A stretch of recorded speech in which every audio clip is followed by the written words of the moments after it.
GST registration process में एक बहुत ही इम्पॉर्टेंट चेंज आया है। आधार ऑथेंटिकेशन इंट्रोड्यूस कर दिया गया है। अगर आप 21 अगस्त 2020 के बाद नया रजिस्ट्रेशन कराना चाहते हैं तो ये नया प्रोसेस आपके लिए एप्लीकेबल होगा।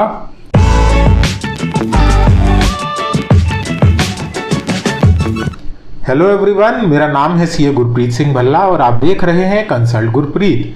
अगर अभी तक आपने मेरा चैनल सब्सक्राइब नहीं किया है तो प्लीज़ कंसिडर सब्सक्राइबिंग और बेल आइकन दबाना ना भूलें ताकि आप कोई भी इम्पॉर्टेंट वीडियो मिस ना करें। तो आधार ऑथेंटिकेशन का प्रोसेस बेसिकली इंट्रोड्यूस क्यों किया गया? बहुत से लोग, बहुत से टैक्स पेयर्स ऐसे हैं जो कि फॉल्स इंफॉर्मेशन देके या फॉल्स पेपर्स लगाकर या फोर्स्ड पेपर्स लगाकर रजिस्ट्रेशन ले लेते हैं, जिसकी वजह से डिपार्टमेंट को उनको ट्रेस करने में बहुत प्रॉब्लम आती है। तो कुछ लोगों की खराब काम की वजह से ज़्यादातर एसएससीज भुगतेंगे। तो बेसिकली आधार ऑथेंटिकेशन तो अब आ गया। देखना यह है कि आधार ऑथेंटिकेशन किसको किसको करवाना है। सर, प्रोप्राइटरशिप केस में तो बहुत क्लियर है कि प्रोप्राइटर का आधार हम लगाते हैं और प्रोप्राइटर के आधार का ही ऑथेंटिकेशन हम करा देंगे। लेकिन कंपनी के केस में या पार्टनरशिप के केस में या एचयूएफ के केस में आधार ऑथेंटिकेशन किसका होगा? क्योंकि कंपनी का तो कोई आधार होता नहीं है। तो इस केस में जो आधार ऑथेंटिकेशन होगा वो डायरेक्टर्स या ऑथराइज सिग्नेटरीज का होगा। ठीक, ये तो बात सही है। लेकिन नए रजिस्ट्रेशन कराते समय ही आधार ऑथेंटिकेशन करना है या जो लोग ऑलरेडी रजिस्टर्ड हैं जीएसटी में उनको भी अपने आधार ऑथेंटिकेट कराने पड़ेंगे? तो अभी के लिए ये जो प्रोसेस आया है ये सिर्फ न्यू रजिस्ट्रेशंस के लिए है। अगर आप ऑलरेडी जीएसटी में रजिस्टर्ड हैं तो आधार ऑथेंटिकेशन आपके ऊपर अभी एप्लीकेबल नहीं है। तो सबसे पहले आधार ऑथेंटिकेशन का एक रजिस्ट्रेशन का बेस समझ लेते हैं। रजिस्ट्रेशन फॉर्म जीएसटी में दो पार्ट्स में होता है, पार्ट ए और पार्ट बी। पार्ट बी में आप बेसिक डिटेल्स डालते हैं, जैसे कि नाम डालते हैं, पैन नंबर डालते हैं, मोबाइल और ओटीपी करते हैं और ईमेल आईडी आप डालते हैं। उसमें कोई भी चेंज नहीं हुआ है। जो मेजर चेंज आया है वो पार्ट बी में हुआ है, जो कि मेन रजिस्ट्रेशन फॉर्म है। तो जो मेन रजिस्ट्रेशन फॉर्म है उसमें दो चेंजेस आए हैं बेसिकली। फर्स्ट चेंज है कि जहां पर प्रमोटर्स पार्टनर्स की डिटेल्स में हमें आधार नंबर भरने का ऑप्शन मिलता था, वो ऑप्शन को अब डीएक्टिवेट कर दिया गया है, डिसेबल कर दिया गया है। अब वहां पर आधार आपको नहीं भरना है। पहले भी वो कंपलसरी नहीं था लेकिन अब तो वो डिसेबल ही हो गया है। और उसमें आपको एक पॉपअप लिख के आएगा, एक मैसेज लिख के आएगा जिसमें आपको वो बोलेगा कि नया प्रोसेस है, सेपरेट प्रोसेस है आधार वेरिफिकेशन का। आप वो आधार ऑथेंटिकेशन सेपरेटली जाके करवाएं। वो लिंक आपको मोबाइल नंबर और ईमेल आईडी पे आएगा, उसके थ्रू आपको करवाना है।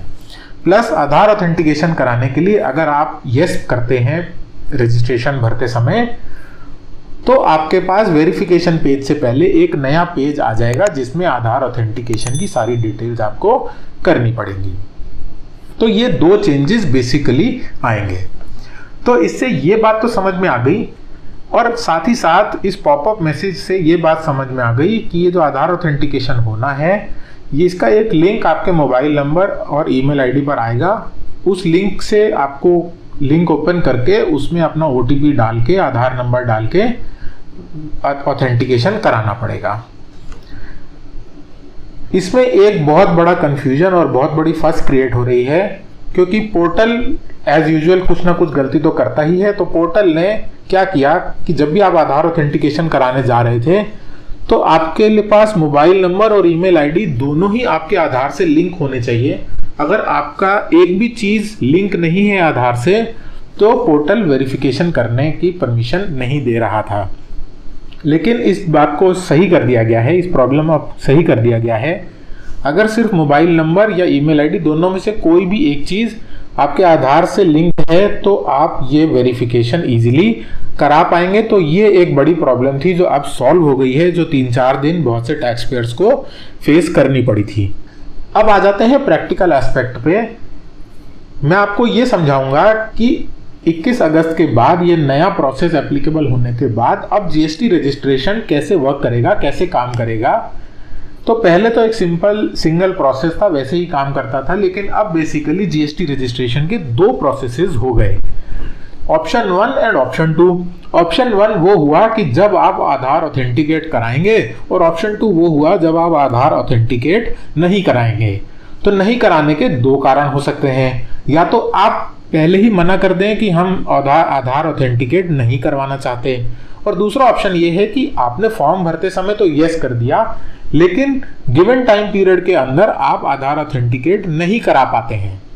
इसमें एक बात और समझ लीजिए आगे बढ़ने से पहले, कि जो आधार ऑथेंटिकेशन का प्रोसेस है वो आपके रजिस्ट्रेशन एप्लीकेशन सबमिट होने के बाद होगा। तो इसीलिए ये जो दूसरा ऑप्शन आ रहा है यहाँ पर कि आपने यस तो कर दिया, आपने जो एप्लीकेशन भरी तो आप ऑप्शन 1 में आपने यस कर दिया, आपने रजिस्ट्रेशन एप्लीकेशन सबमिट भी कर दी, 15 दिन के अंदर आपको आधार ऑथेंटिकेशन कराना था लेकिन आप नहीं करा पाए, तो आप ऑप्शन 2 में फॉल कर जाएंगे। तो ये हुए दो ऑप्शंस। एक एक करके मैं आपको बता दूंगा कि कितने दिन लगेंगे, कैसे रजिस्ट्रेशन होगा, जो ऑफिसर है उसके पास क्या पावर है, और आपके लिए क्या डेडलाइंस है, आपको कौन से काम कितने दिनों के अंदर करने हैं। तो ऑप्शन 1 से स्टार्ट करते हैं कि जब आधार ऑथेंटिकेशन करवाया जाएगा। तो आधार ऑथेंटिकेशन अगर आपको कराना है, आप फॉर्म भरते समय उसमें यस करेंगे। यस करने के बाद आप अपनी एप्लीकेशन जैसे नॉर्मली भर के सबमिट करते हैं, आप वैसे सबमिट कर देंगे। सबमिट करने के बाद आपके फ़ोन पर और ईमेल आईडी पर एक लिंक आएगा, उस लिंक के थ्रू आप अपना आधार ऑथेंटिकेट करा देंगे। आधार ऑथेंटिकेट कराने के लिए आपको अपना आधार नंबर और मोबाइल नंबर, ईमेल आईडी डालना है। उस पर एक OTP आएगा, अगर वो लिंक्ड है तो OTP डाल के आप आधार इजीली ऑथेंटिकेट करा पाएंगे। ये ध्यान में रखना है कि आधार ऑथेंटिकेट कराने के लिए आपके पास 15 दिन का समय है। 15 दिन के अंदर अगर आप आधार ऑथेंटिकेट नहीं करवा पाते हैं तो आपकी रजिस्ट्रेशन एप्लीकेशन ऑटोमेटिकली सबमिट हो जाएगी। अब जो फाइनल सबमिशन की डेट है वो क्या होगी? फाइनल सबमिशन की डेट आपकी एप्लीकेशन के लिए, या तो अगर आप 15 दिन के अंदर आधार ऑथेंटिकेट करवा देते हैं तो वो आधार ऑथेंटिकेशन की डेट आपके लिए फाइनल सबमिशन डेट होगी। अगर नहीं करवाते तो 15 दिन बाद जब ऑटोमेटिकली सबमिट हो जाएगा फॉर्म, तो वो फाइनल सबमिशन की डेट मानी जाएगी।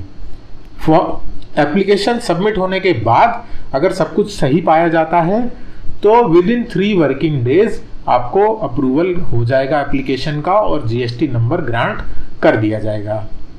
और अगर कोई डेफिशिएंसी मिलती है, कोई प्रॉब्लम मिलती है आपकी एप्लीकेशन में, तो भी with in 3 working days proper officer को आपको नोटिस इशू करना पड़ेगा।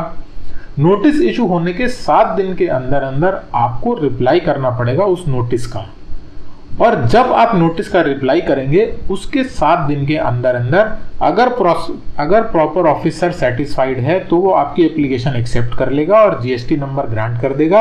अगर वो सेटिस्फाइड नहीं है तो वो आपकी एप्लीकेशन रिजेक्ट कर देगा। इन दोनों ही केसेस में ये ध्यान रखिएगा कि अगर यहाँ पर 3 वर्किंग डेज के अंदर एप्लीकेशन सबमिट करने के 3 दिन के अंदर कोई भी एक्शन नहीं लिया जाता तो आपकी एप्लीकेशन डीम्ड अप्रूव्ड मान ली जाएगी और GST नंबर ग्रांट कर दिया जाएगा। और डेफिशिएंसी के केस में भी अगर आपके रिप्लाई लगाने के बाद 7 डेज के अंदर प्रॉपर ऑफिसर कोई एक्शन नहीं लेगा तो यहाँ पर भी आपकी एप्लीकेशन डीम्ड अप्रूवल मान लिया जाएगा और GST नंबर ग्रांट कर दिया जाएगा। तो ये तो हो गया प्रोसेस आधार ऑथेंटिकेशन का, जो कि फेयरली सिंपल है। अब आ जाते हैं दूसरे ऑप्शन पे कि जब आपने आधार ऑथेंटिकेशन या तो करवाया नहीं, या तो आपने पहले ही चूज कर लिया कि मैं आधार ऑथेंटिकेट नहीं करवाना चाहता। तो इस केस में भी आपको सिंपली अपनी एप्लीकेशन सबमिट करनी है। एप्लीकेशन सबमिट करने के बाद आपका जो रजिस्ट्रेशन है वो फिजिकल वेरिफिकेशन होने के बाद ही ग्रांट किया जाएगा। तो आप वेट करें अपने फिजिकल वेरिफिकेशन का। फिजिकल वेरिफिकेशन जब हो जाएगा तो प्रॉपर ऑफिसर अपनी वेरिफिकेशन रिपोर्ट, आपके प्रीमाइसिस की कुछ फोटोग्राफ्स और सारे डॉक्यूमेंट्स के साथ ये सब अपलोड करेंगे REG 30 फॉर्म में, और सब कुछ अगर सही पाया जाता है तो आपको अप्रूवल मिल जाएगा, GST नंबर ग्रांट हो जाएगा। अब यहाँ पर सबमिट करने की जो एप्लीकेशन की बात हो रही है ये 2 तरीके से हो सकती है। मैं क्लैरिफाई कर रहा हूँ बस शॉर्ट में कि अगर तो आपने ऑप्ट ही नहीं किया आधार ऑथेंटिकेशन कराने के लिए तो उस केस में जिस दिन आपने एप्लीकेशन फाइल कर दी वही सबमिशन डेट हो जाएगी। और अगर आपने ऑप्ट किया लेकिन नहीं करवा पाए 15 दिन के अंदर, तो 15 दिन बाद की वो डेट जिस दिन आपकी एप्लीकेशन ऑटोमेटिकली सबमिट हो जाएगी उसको सबमिशन डेट माना जाएगा। और यहाँ पर भी अगर कोई डिफिशियंसी है आपकी एप्लीकेशन में, तो यहाँ पर प्रॉपर ऑफिसर के पास 3 वर्किंग डेज की जगह 21 डेज का टाइम है। यहाँ पर ये ध्यान रखिए कि यहाँ पर वर्किंग डेज नहीं है, 21 दिन टोटल जोड़े जाएंगे। और अगर आप ऑथेंटिकेशन करवाते हैं तो उस केस में 3 वर्किंग डेज का टाइम है। तो इस डिफरेंस को नोट कर लीजिए। तो 21 दिन का समय है आपको डेफिशिएंसी नोटिस इशू करने का। प्रॉपर ऑफिसर 21 दिन तक अगर नोटिस नहीं इशू करता है तो डीम्ड अप्रूवल यहाँ पर मान लिया जाएगा।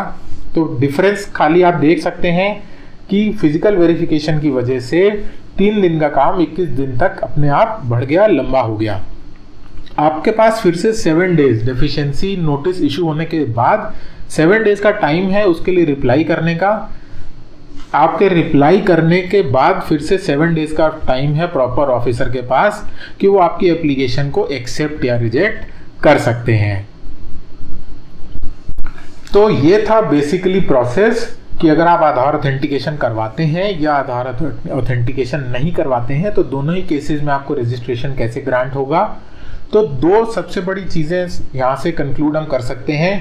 पहली बात ये कि जो मैं रजिस्ट्रेशन करवा रहा हूँ, अगर मैं आधार ऑथेंटिकेट करवाता हूँ तो मेरे लिए ये बहुत हेल्पफुल होगा क्योंकि मेरा रजिस्ट्रेशन जल्दी ग्रांट हो जाएगा और टाइम नहीं वेस्ट होगा और मुझे अननेसेसरीली फिजिकल वेरिफिकेशन के चक्कर में नहीं पड़ना पड़ेगा।